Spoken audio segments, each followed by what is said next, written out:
দেশের বিভিন্ন অঞ্চলে চলমান বন্যায় হাজার হাজার পরিবার পানিবন্দী হয়ে পড়েছে।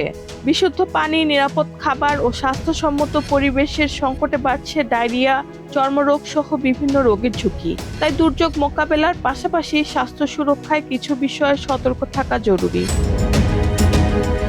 বন্যার সময় সবসময় ফুটিয়ে ঠান্ডা করা পানি পান করুন। টিউবওয়েল ডুবে গেলে জীবাণুমুক্ত করার পরও পানি ফুটিয়ে খাওয়াই সবচেয়ে নিরাপদ। প্রয়োজনে হ্যালোজেন ট্যাবলেট বা ব্লিচিং পাউডার ব্যবহার করে পানি বিশুদ্ধ করতে হবে।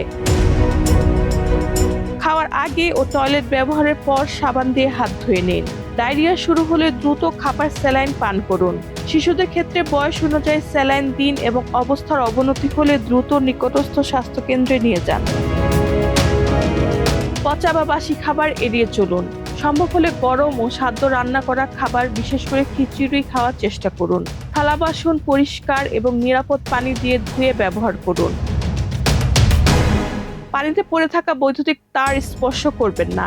সাপ বা পোকামাকড়ের কামড়ের ঝুঁকি থাকায় পানি বা ঝোপঝাড়ে চলাফেরার সময় সতর্ক থাকুন। বিষধর সাপ কামড়ালে দ্রুত হাসপাতালে নিয়ে যান। বন্যার পানি নেমে গেলেও স্বাস্থ্য ঝুঁকি শেষ হয় না। প্রয়োজন অনুযায়ী কৃমিনাশক সেবন, আশপাশ পরিষ্কার রাখা এবং নিরাপদ পানি ও খাবার গ্রহণ অব্যাহত রাখতে হবে। সচেতন ও সতর্কতাই পারে বন্যার সময় আপনাকে এবং আপনার পরিবারকে সুস্থ ও নিরাপদ রাখতে। রিহানা বেগম, প্রজন্ম 24।